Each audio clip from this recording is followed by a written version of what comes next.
2007 Chevy Silverado LTZ 6.0, new body style. Today we're going to be showing you how to get rid of your change oil message and reset the oil life back to 100%. And this is if you have the driver information center, which is these buttons. First, get in your truck, key in the ignition, turn it on, do not start it.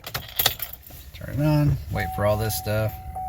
But yes, if you have those buttons for the driver information center, then you're going to press the information button.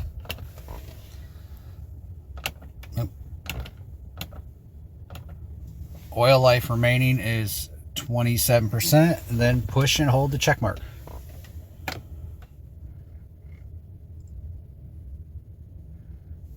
There we go. And oil life is now 100%. So it's that simple. If you enjoyed this video, please consider liking or subscribing. It doesn't cost you a thing, and every week or two you get free content.